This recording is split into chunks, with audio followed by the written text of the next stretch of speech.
Welcome to National Arts. I'm Mike Baker.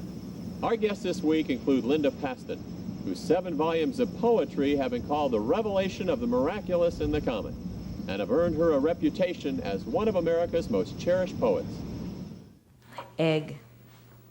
In this kingdom, the sun never sets. Under the pale oval of the sky, there seems no way in or out, and though there is a sea here, there is no tide.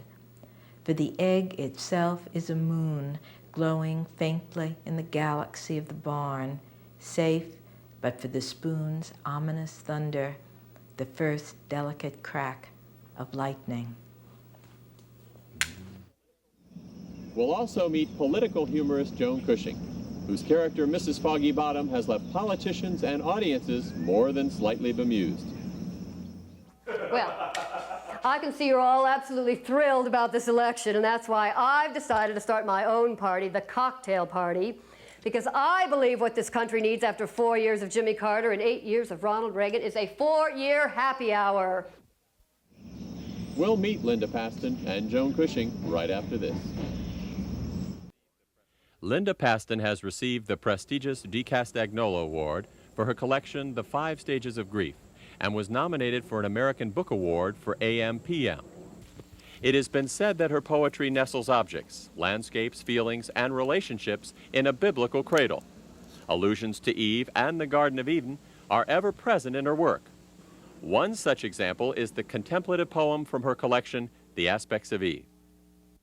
To have been one of many ribs and to be chosen, to grow into something quite different, knocking finely as a bone knocks on the closed gates of the garden which unexpectedly open. Linda, what initially prompted you to be poetic? Well, I was an only child and lived rather an isolated life, and books were my main company, and I guess I just wanted to answer back the books so that it would be a dialogue instead of just a one-way street. And I started writing poetry and prose, when I was 8 or 9. I know that you won the Mademoiselle Poetry Contest, and that was a big achievement in a sense.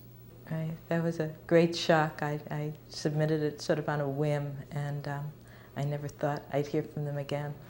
After having won the Mademoiselle Poetry Contest, you stopped writing for 10 or 12 years. Why? Well, that's a difficult and sort of painful question. I don't think it would happen today. Certainly, I would hate to think that my daughter would make the kind of choices I made then. But having the perfectly polished floor somehow in 1954, when I was really starting out, seemed for some reason important. And although I did other things, I was still a student when I was married. I was a junior, and then I continued to graduate school.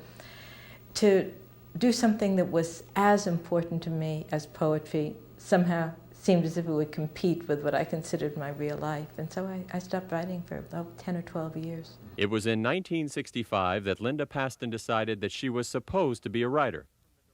The poem, Notes from the Delivery Room, from that first collection, still has special meaning. Notes from the delivery room. Strapped down, victim in an old comic book, I have been here before, this place where pain winces off the walls like too bright light. Bear down, a doctor says, foreman to sweating laborer, but this work, this forcing of one life from another, is something that I signed for at a moment when I would have signed anything. Babies should grow in fields, common as beets or turnips. They should be picked and held, root end up, soil spilling from between their toes, and how much easier it would be later, returning them to earth. Bear up, bear down. The audience grows restive, and I'm a new magician who can't produce the rabbit from my swollen hat. She's crowning, someone says, but there is no one royal here, just me, quite barefoot, greeting my barefoot child. How do you begin a poem? I know you have a special room where you work, but how does it all start? The first part of the process is to just sit there and be open to whatever comes. And eventually, even if you don't feel like writing, it's just very boring to sit in front of a typewriter and a blank piece of paper and you just start putting something down. Linda's poems often begin with a simple metaphor, a sound, anything that will help the words come. In the case of A Friend Who Divorced, Linda's empathy led to the 5 stages of grief, a collection of poems written about coming to terms with loss. Consolations. Listen, language does the best it can. I speak, the dog whines, and in the changeling trees late bees mumble, vague as voices barely heard from the next room. Later, the consolations of silence. The nights pass slowly. I turn their heavy pages one by one, licking my index finger as my grandfather did, wanting to close the book on pain. Afternoons smell of burning. Already leaves have loosened on the branch, small scrolls bearing the old messages each year. You touch me, another language. Our griefs are almost one. We swing them between us like the child lent us a while who holds one hand of yours and one of mine, hurrying us home as streetlights start to flower down the dark stem of evening. Is it safe to say that your work is a revelation of the miraculous in the common? That I like that a lot. That's what it tries to be. I've been accused of writing too much about domestic subjects, which I certainly don't think I do particularly anymore, but I write from what's around me, and in the years that I was home with children, domestic things were around me, but that's just the very top level. I think of the domestic life and family life as being also fraught with dangers, and a kind of metaphor for dangers lurking underneath the most simple surfaces. And I think the main theme of my work is danger and loss.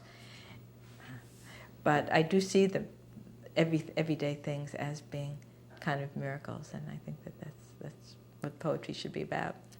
Do you feel a certain rhythm when you write your poems? Oh, yes. Yes, and as I write, I say the words aloud. Absolutely, rhythm is very important. We are slowly undermined, grain by grain, inch by inch, slippage. It happens as we watch. The waves move their long row of sides over the beach. It happens as we sleep, the way the clock's hands move continuously, just out of sight, but more like an hourglass than a clock, for here sand is running out. We wake to water. Implacably lovely is this view, though it will swallow us whole. Soon there will be nothing left but view. We have tried a seawall. We have tried prayer. We have planted grasses on the bank, small tentacles, hooks of green that catch on nothing. For the wind does its work, the water does its sure work. One day the sea will simply take us. The children press their faces to the glass as if the windows were portholes and the house fills with animals, 2 dogs, a bird, cats. We are becoming an ark already. The gulls will follow our wake. We are made of water anyway. I can feel it in the yielding of your flesh, though sometimes I think that you are sand, moving slowly, slowly from under me. As a poet, how do you want to be remembered? Oh, I don't know. It's very hard to know if one is going to be remembered or not. I just want to give pleasure to my readers. Family tree. How many leaves has death undone already? Poplar, maple, oak, raked into funeral pyres and burned, gathered in empty sacks and dragged away. Larch, linden, birch, leaves like the maps of small countries I will never visit. Palm-shaped leaves whose lifelines have run out. How many leaves in the long autumn retreat, their brown uniforms crisp, has the wind taken away and scattered like drying shells at the edge of a grassy surf? Cherry, sumac, elm, tear-shaped or burned-out stars, while the trunks of the trees grow fat and the branches shake. I stand on a New Year's Day, unwilling to drink to a year that will bring me one new life, but take another back. And I count the leaves, walnut, ash, the chorus of silent throats telling again and again the long story of smoke. By now, every major politician knows her, or perchance has endured one of her barbs. She's Mrs. Foggybottom, the ditzy, superficial jet-setter who has all of Washington a dither. How did Joan Cushing happen to come up with such a character? Where did she come from? Well, I used to play the piano and sing in piano bars, and you know, I did all the piano bar repertoire like Gershwin, Cole Porter, Rodgers and Hart, and I found there were a lot of snotty lyrics by Noel Coward and Cole Porter that mostly, well, not all obscure, but some of them obscure, and I thought it would be funny to recite them as a lady, instead of playing the piano and singing, to recite them as a snotty lady. So I got myself a black hat, which is the same hat I still wear from 10 years ago, and a pair of black gloves and a martini glass. And then you know, instead of singing, I went to a marvelous party, I would think, I went to a marvelous party. And they were fun. And Dorothy Parker has some monologues called From the Diary of a New York Lady, a set for one for every day, and they're very snotty, about going to the theater at night, having her nails done and everything. So I learned all of those, and that's how I started. Joan, what is Mrs. Foggybottom really like? What's she really like? You know people like that, don't you? Part of her is me, actually. The big cities are full of them. I think I'm making fun of a certain group of people, and certainly, you know, it's the typical Republican, very snotty lady who's in her own world and doesn't really know what's going on, and they have these sort of opinions. But it's actually more than that. I mean, I find myself that I'm pretty snotty about some things, and so is everybody around me, and so I kind of make fun of myself, and you know, like I used to make fun of Prince George's County all the time. Well, I used to live there, but I know that Montgomery County thinks they're superior, so it's funny to make jokes about it, whether you think it or not. I mean, it's just that kind of thing. To take things that people really are kind of uppity about and make them funny. You look at things from an irreverent point of view, is that correct? That's correct, yes. That pretty much describes it. That's a good word, yeah. Some people say shocking, but... When you sit down at the piano to write a lyric and to come up with a song, and you come up with this naughty little ditty, how do you know it's going to work? Well, you know, I mean, basically, what I have to do when I'm writing is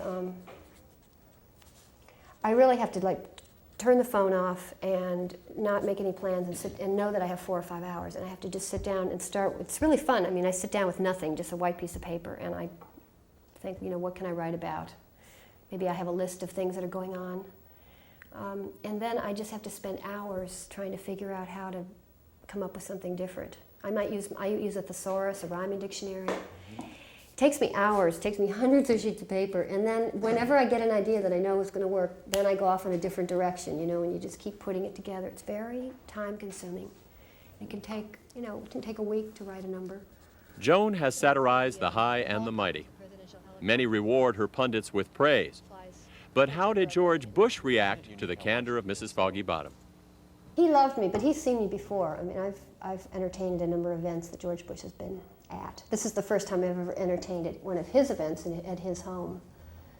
But he's a very nice man, and his wife is lovely. She's very down to earth. They're really fun people. They just open their house, everybody walks in and out. And they're not very formal. Well, you never guess who got in. George Bush reciting the Pledge of Allegiance in absolute pain, and his wife Barbara looking like an absolute wreck. Well, I said, you two look absolutely horrible. You must be on your way to the Hurricane Gilbert costume ball. And Barbara said, no, darling, we're on our way to the emergency room at George Washington Hospital because George is in labor and he is about to deliver an opinion. I said, oh, no, what kind of an opinion? She said, well, I don't know. He didn't try amniocentesis. Well, I said, how do you know he's in labor? She said, because he's having thoughts every 2 minutes.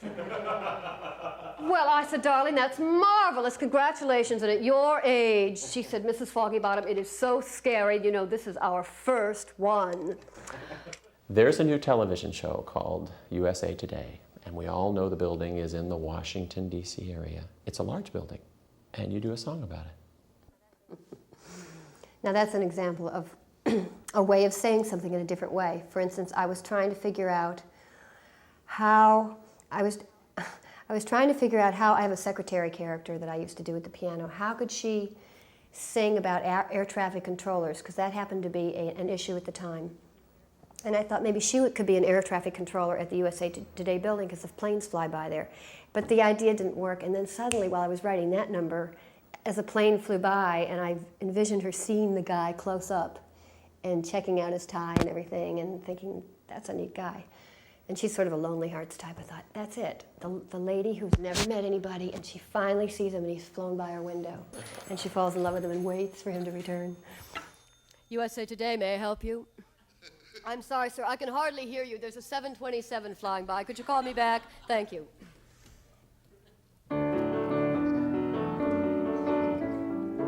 Each day I ride the metro to Roslyn, VA, to my brand new job on Wilson Boulevard. It's in a high-rise building called USA Today, where on the 30th floor you'll find me working hard. Planes fly by each day there, the turnover is high, but I intend to stay there, and here's the reason why. I'm in love with a man who flew by my window, the one who looked right in my eyes. I knew it would happen right out of the blue, but this was a total surprise. His plane flew so close we nearly could touch, then quickly he flew away. It was love at first flight at the office at USA Today. I'm in love with the man on Flight 109 who used his American Express. I got out my pencil to copy each line and get down his name and address. But all I got's Mr., my shorthand so bad. Oh, how could he leave me this way? In love at first flight at the office at USA Today. Let others complain while I pray for rain and a pilot to go astray. And love at first flight at the office, where here I plan to stay, till I make the headlines for landing a man at USA Today. Joan Cushing's character, Mrs. Foggybottom, wrote a satirical column for the Capitol Hill Roll Call for years. This gave way to a fully staged satirical review, which Joan penned in her spare time. The now critically acclaimed Mrs. Foggybottom for President features lyrics, music, an ensemble of performers, and of course, Mrs. Foggybottom. I'm Mrs. Foggybottom, and I live over at the Watergate in Washington, D.C., where from my 8th floor balcony, I see absolutely everything that has gone on in this administration, and I can tell you it is an absolute sham. We've got a president named Rip Van Reagan who's been asleep for 8 entire years, who had an attorney general who had Alzheimer's since he was 5 years old, a man who has about as much regard for the law as Jimmy Swaggart has for the missionary position. A man who did one ethical thing the entire time he ran the Justice Department, and that was resign. Then we've got a first lady who does nothing for 8 years but go around saying no to drugs, and a CIA going around saying yes to drugs. And the USS Vincennes, which due to its brilliant marksmanship, has now been transferred to another, more appropriate body of water to defend, Carl Rowan's swimming pool. You've performed on HBO. You've had an opportunity to perform overseas in a number of different cities here in the U.S. What's your ultimate goal? What do you want to do with Mrs. Foggybottom? Where is she going? Oh boy, I don't really know. Usually, it seems like my career takes a turn every couple of years in a different direction because I get bored doing the same thing. So I'm assuming I'd like to be at the Shoreham for years and just have my own musical and just keep writing it. And I just got married a couple of years ago, so I'm spending a lot more time at home. I like to have a family, you know, and so I'm more into that now. I mean, so my whole life, you know, I don't have as much time. I don't spend 90% of my life on my career, so to speak. But so I'd like to have that kind of comfortable situation, and I'd love to take my show to New York a couple times a year because I can really write about New York. We need sleaze, some good old-fashioned sleaze. Since when did Virgin Marys grow on trees? We love you, Judge O'Connor, and trust your every word. But every group of Wonder Women needs one real nerd. We need sleaze, the type who don't charge fees. How about a gal who likes a male striptease? A shady lady on Capitol Hill, a female version of Wilbur Mills, and sleaze, sleaze, sleaze. That's it for National Arts. Thank you for being with us. And until next time, remember, art was meant to be appreciated, so be a part of it.